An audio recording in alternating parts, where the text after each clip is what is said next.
This is a community that is comprised of extraordinary human beings. It is a place that I have the experience of living in the overflow all the time. And still, I find myself resisting it. This past weekend, we had a practitioner retreat at our home in Oak Park, which meant we had 15 people sleeping all over our house. And many months ago, that sounded like an amazing idea. I was like, wouldn't that be fun? I don't know that my family ever agreed. And as the days got closer, I started to feel increasingly concerned. And the day arrived, and I started to resist. And yet, so funny, because I wasn't prepared to cancel. I was just opting for suffering. So not willing to change something, but now living in resistance of what I'm not willing to change, thus suffering emerges. That is called insanity. And at the end of the 24 hours of having these 15 incredible human beings in my home, I became so clear on the power of intimacy, belonging, community, and just time and space with folks. You know, we oftentimes say here that Sundays are an incredible surge of energy, and then we invite you to take classes because something happens in classes that doesn't occur in a large group experience on a Sunday morning. And what occurred to me as folks were leaving yesterday is that something happens in 24 hours of bathing and cooking and sleeping together that doesn't happen in classes. And when you are with people for a prolonged period of time, all of your beauty and all of your mess can be experienced. And so I extend the invitation for you to consider joining us for Memorial Day weekend for our community retreat. Because what I was reminded of as everyone was leaving yesterday is there's great value in us being in stillness together over long periods of time. We are living in the overflow in this community. Jay is an incredible demonstration of how people show up ready to take on their lives and to step in to their most magnificent expression. They move about this community in service of humanity. They walk through this place eagerly seeking the opportunity to intersect humanity and divinity. So Jay, I thank you for being a model of that. In our work yesterday morning at my house, the reason these 15 human beings were sleeping over was because 7 of them are completing, for some people, a 3-year, for some people, a 4-year, for some people, a 5-year, 6-year, 7-year journey of devotional practice to the realization of their highest selves. They're completing 2 years of practitioner training, and for many of them, that has taken 4 years prior to that of prerequisite training. There's some level of absurdity that you could say it takes longer to become a practitioner than a medical doctor in some cases. But the devotion is palpable. And what we did yesterday morning was something called mock oral panels, which means that these 7 individuals had to sit for an hour before a panel of practitioners and be worked over, if you will, on who they say they are and what they say they stand for. And one of the panelists that I had the privilege of witnessing is a practitioner student by the name of Don Mannery. Don has been a part of this community for over a decade. He is the only person in this community that, like me, has taken 3 attempts to complete practitioner training. So for some people, a path that may have taken 3, 4, 5, 6, we like to prolong it to 10. Don? And one of the things that I witnessed in Don's prayer work is something that I suspect is very deep to his essence. And it is a profound idea that I'd like to invoke this message with. In Don's prayer work, what he says is, everything God is, I am. And he said that a couple times. And it sounds like a nice spiritual platitude. But I want you to get the depth of that statement. Everything God is, I am. That's a revolutionary concept to suggest that you're one with the infinite nature of the universe. Everything God is, I am.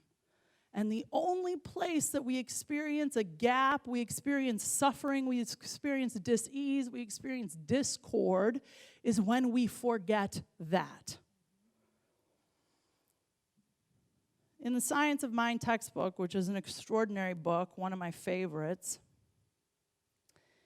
Ernest Holmes writes, merely to abstain from wrong thinking is not enough.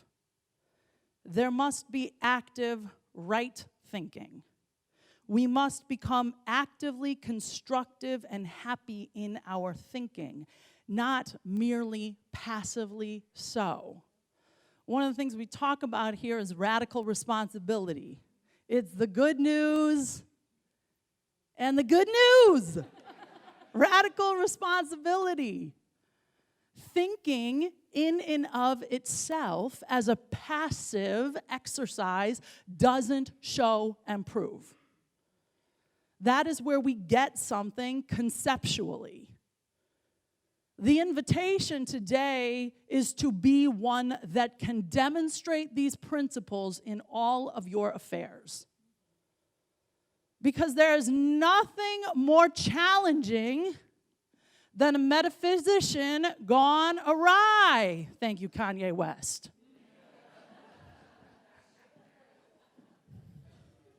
You become more dangerous when you understand these principles lightly. This is deep work. This is broad, deep, ancient wisdom. You can't take the Cliff Notes on this one. Can you imagine saying to your most vulnerable self, get the hell up? You would never do that. That's metaphysical malpractice. It is a misunderstanding of the law. Merely to abstain from wrong thinking is not enough. There must be active right thinking. We must become actively constructive and happy in our thinking, not merely passively so. You cannot consume these teachings and not embody these teachings. You run the risk of metaphysical malpractice. We'll have folks come through foundations and get a dangerous amount of understanding of the depths of the teachings, then go home on a family vacation and wonder why their folks think they're crazy.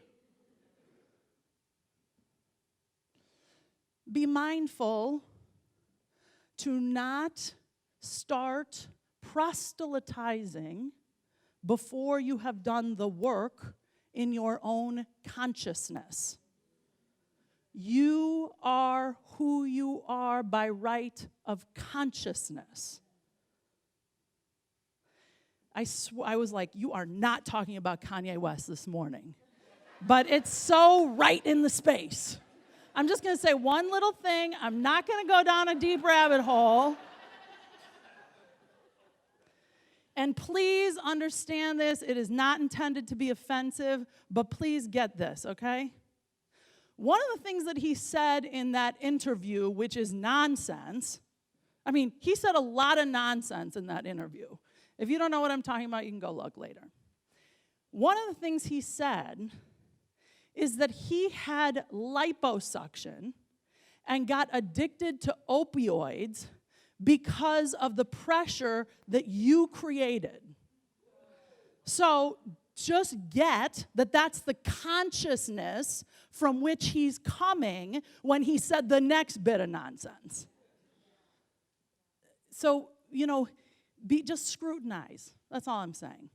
Chew on what folks say. Don't take it as gospel just because it sounds good right off the top. My invitation for us as a community is to be in creation, not consumption. There's a very different quality. A consumer loves the quick hits. A consumer loves the glib lines. What he has manufactured for himself is nothing more than a very powerful publicity stunt. So stay awake. The title of this talk is, It is Known by Way of Demonstration. It is the presence of God. We don't use gender pronouns to indicate the presence of God here. It is known by demonstration. God is known by demonstration. God, life, spirit, the universe only knows of itself but through you. You are the point of intersection of humanity and divinity. You are the place and space in which God becomes aware of itself. God can only become aware of itself through you to the degree to which your consciousness has been awakened. So you are demonstrating a life, we're talking about at the individual level here, not talking about at the collective. That is where the misapplication of the teachings comes in.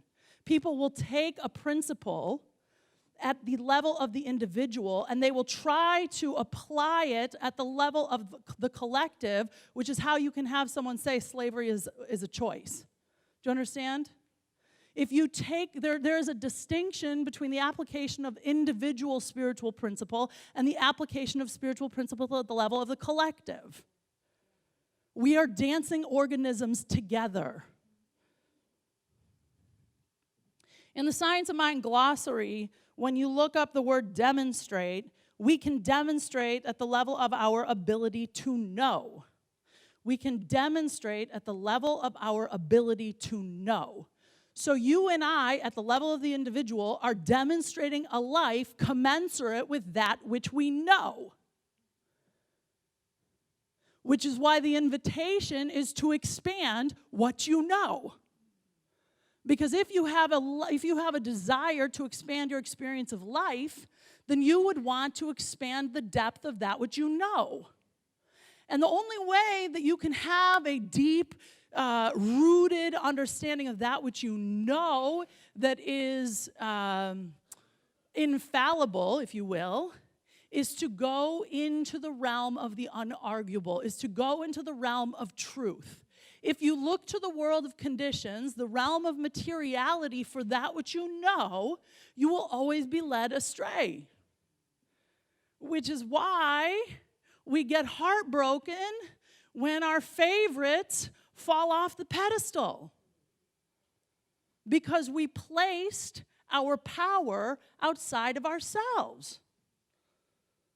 So the root of the word know in Old English, which is where it comes from, is recognition. To recognize. The first step in the style of prayer in which we teach here, which is called affirmative prayer, is recognition. Recognize. God is, period. It's the only thing that's happening here. And you and I are human beings that have been given free will. And so our free will gets applied to this high and holy truth, and then we have the opportunity to go in all kinds of crazy directions. So my intention for today is to remind us that the power to create lives in you. And an invitation that we may allow it to use us. That God knows of itself through you, that demonstrating from your ego nature versus your spiritual nature ends you up on TMZ.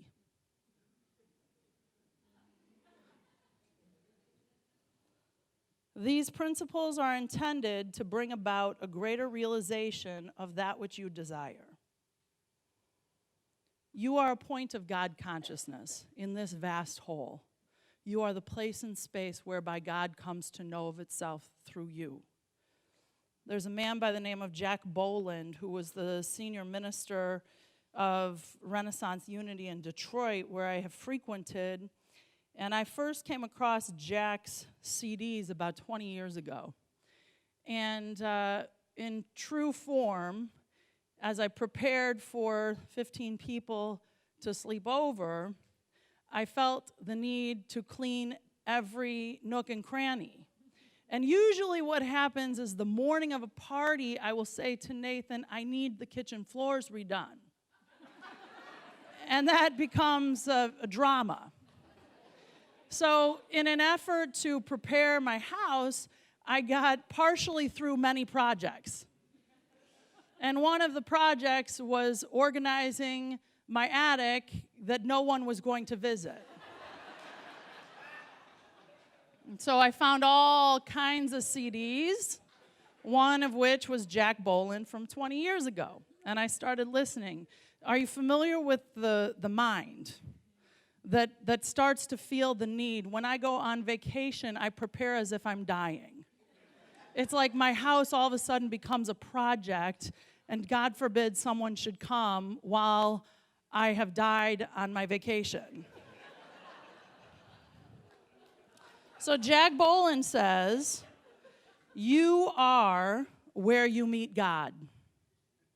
You are the time and space continuum in which the activity of spirit takes place. You are where you meet God. That is such a big idea. That is such a powerful context. What that requires is that we dismantle an externalized power structure.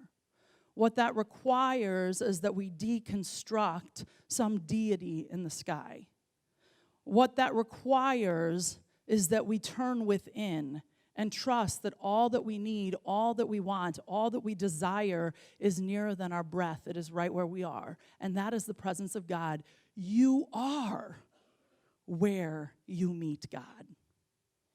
That is such good news. That news rocked my world when I came here, because I was on a hamster wheel of looking for good outside of me, in a job title, in a relationship, in my bank account, in the number on the scale. But if I am where God meets me, that flips the whole equation. The role of the practitioner is to support you in awakening to the God within. The role of the practitioner is to support you in clearing out that which lives in the subconscious mind such that it is easier to have a realization of the truth. So I want to show you what's called the creative process. For those of you who have taken classes with me, or you've taken the mastermind experience with me, there is a circle.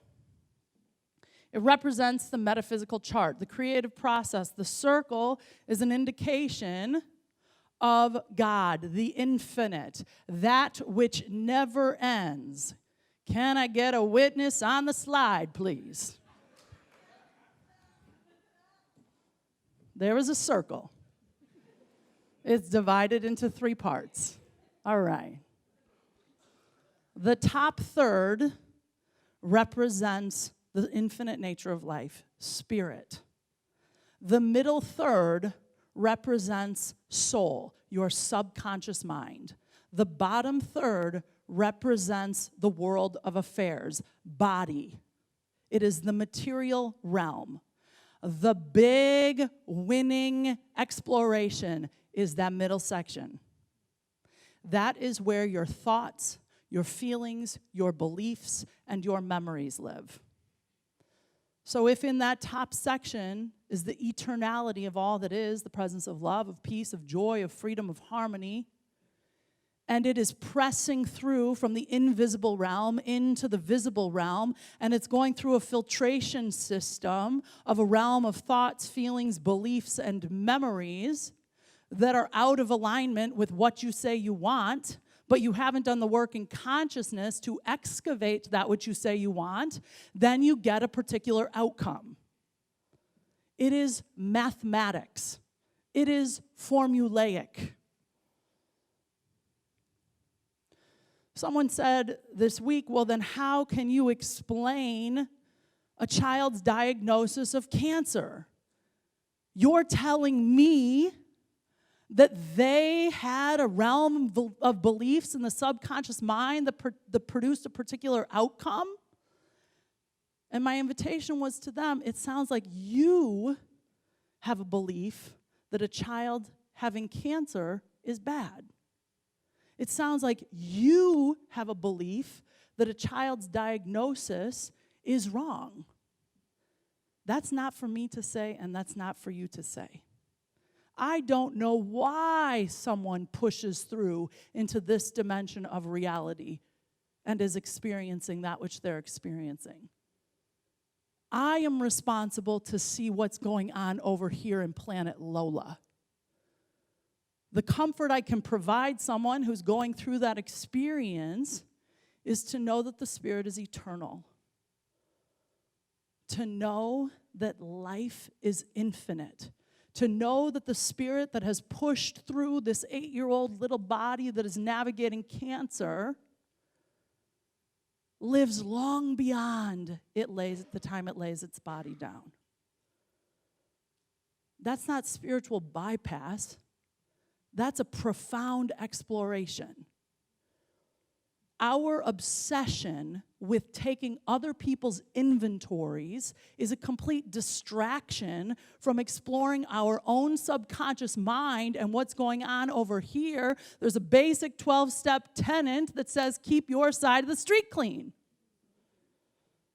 So don't please talk to me about showing improving over here when your life is looking a little messy.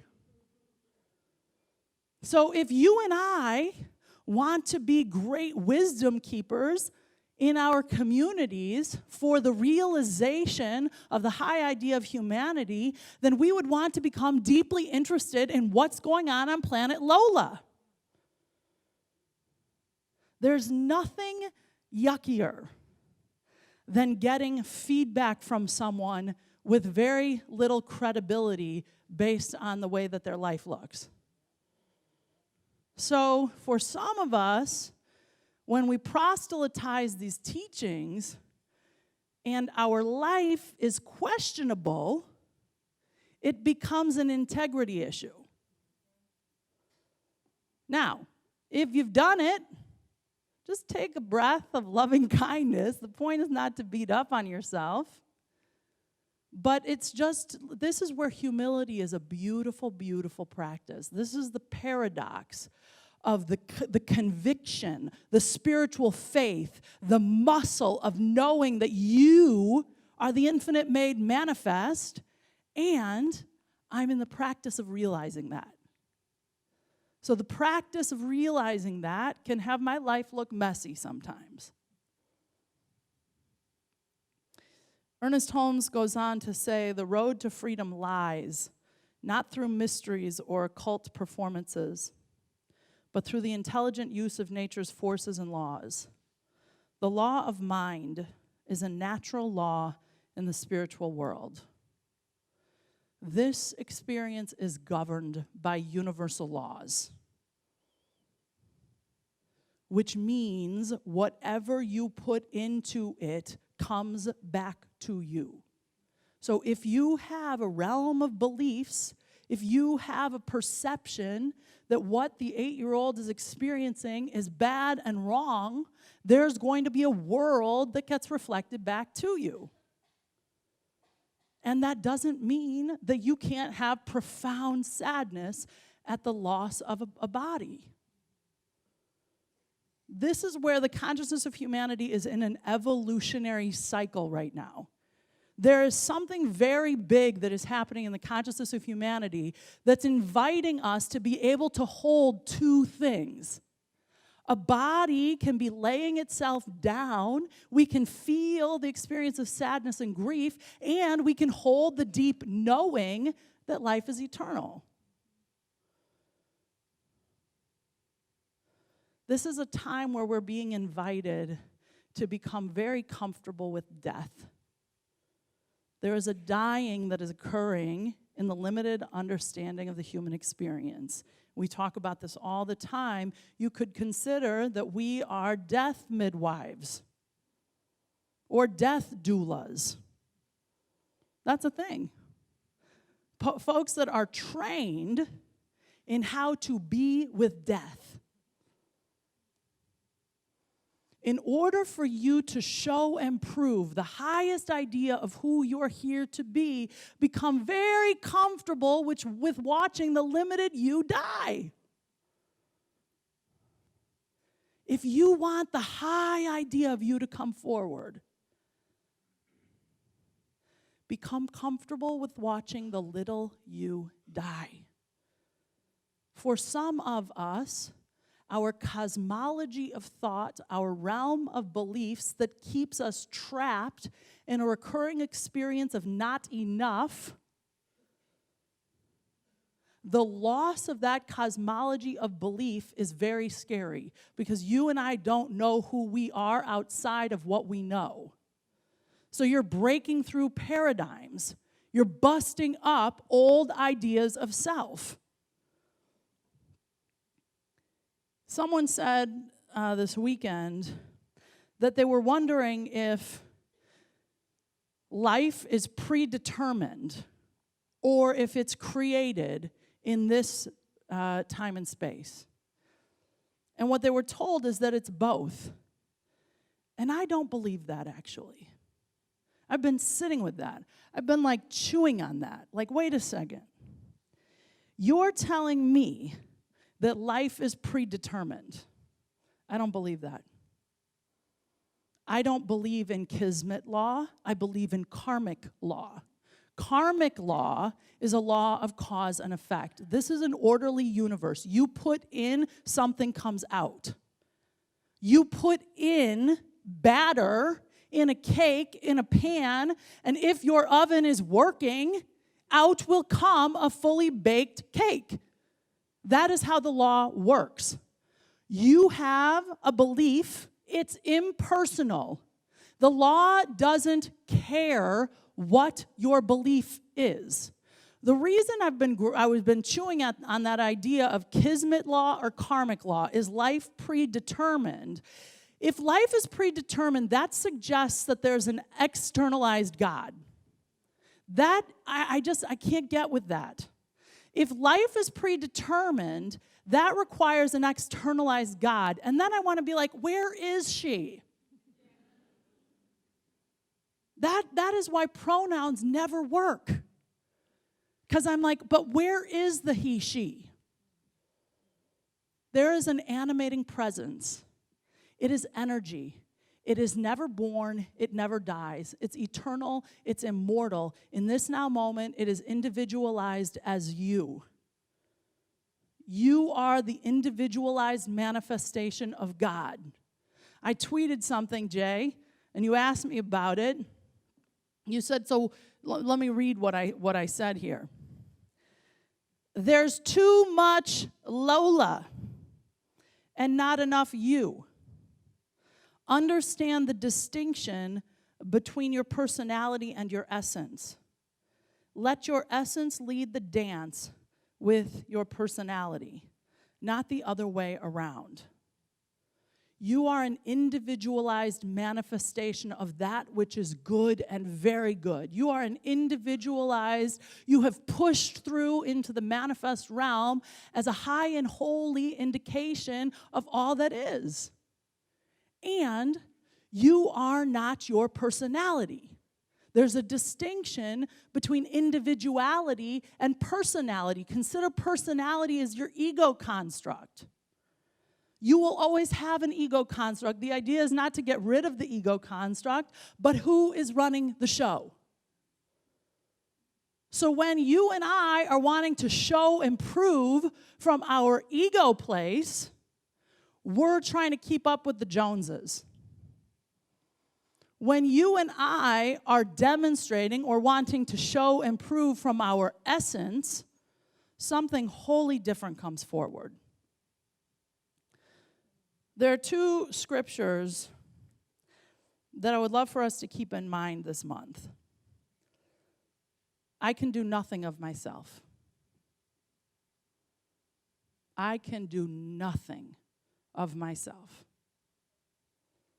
If you think that you're doing it, expect to be exhausted. This is the great paradox of the field of demonstration, of the field of mental science. I can do nothing of myself. My ego nature, my personality of itself is empty. But scripturally, it also says, I can do all things through Christ who strengthens me.